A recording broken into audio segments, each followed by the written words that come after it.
चलिए अब देखते हैं कि इस चातुर्मास में क्या खाना चाहिए और क्या नहीं खाना चाहिए। तो देखिए, इस चातुर्मास के अंदर आप फल फूल इत्यादि ले सकते हैं, जैसे कि मौसमी फल, सेब, केला, अमरूद, पपीता, आम, अंगूर, नाशपाती, अनार इत्यादि। अश्विन मास को छोड़कर आप बाकी महीनों में दूध और दूध से पदार्थ भी ले सकते हैं, जैसे कि दूध, दही, छाछ, पनीर, माखन इत्यादि। सात्विक अनाज ले सकते हैं। जो उपवास करते हैं वे एकादशी प्रसाद वाला अनाज भी ले सकते हैं, जैसे कि कुट्टू का आटा, राजगिरा, व्रत के चावल, सामा, साबूदाना, सिंघाड़े का आटा इत्यादि। इसके अलावा आप हर प्रकार की हरी सब्जियां ले सकते हैं, जैसे कि लौकी, तोरई, तूरी, कद्दू इत्यादि।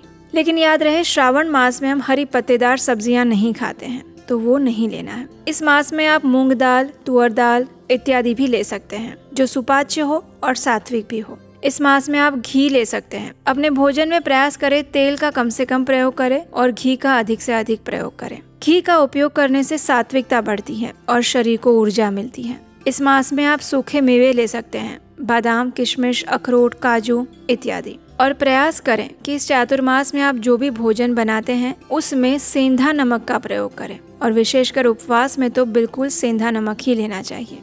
चलिए अब देखते हैं कि इस चातुर्मास में किन किन पदार्थों को छोड़ देना चाहिए या फिर नहीं लेना चाहिए। सबसे पहले आता है प्याज, लहसुन जैसे तामसिक पदार्थ। इन पदार्थों का सेवन कम से कम चातुर्मास में नहीं करना चाहिए, क्योंकि इससे तामसिकता बढ़ती है और आपकी सात्विकता में बाधा आती है। इस चातुर्मास में मांसाहार भी बिल्कुल नहीं करना चाहिए। मांस, मछली, अंडे पूरी तरह से छोड़ देने चाहिए। शराब और अन्य नशीली चीजों का भी त्याग करना चाहिए। ये मास संयम और शुद्धि का समय होता है, इसलिए इनका त्याग करना चाहिए।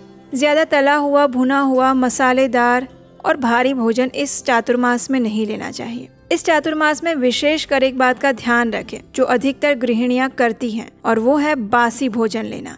रात को कुछ बनाया था, बच गया, फ्रिज में रख दिया और अगले दिन सुबह फिर से हम खाएंगे। कई बार तो दोपहर तक उसे चलाते हैं। इस चातुर्मास में कम से कम इन नियमों को बंद कर दीजिए। ये न सिर्फ आपकी आध्यात्मिक चेतना को दूषित करते हैं, अपितु वो आपके शरीर को भी खराब कर रहे हैं। थोड़ा सा भोजन बचाने के चक्कर में आप अपने मन की ऊर्जा और शरीर दोनों को खराब कर रहे हैं। इस चातुर्मास में रात्रि के समय दही का उपयोग भी ना करें। आयुर्वेद के अनुसार रात में दही वर्जित बताया गया है। इसके अलावा रासायनिक पदार्थ, प्रिजर्वेटिव्स डाले हुए पैक्ड फूड्स भी नहीं लेने चाहिए, और प्रयास करके बाहर का खाना इस चातुर्मास में कम से कम बंद कर दीजिए। आपकी सेहत के लिए भी अच्छा रहेगा और आपकी आध्यात्मिक चेतना के लिए भी।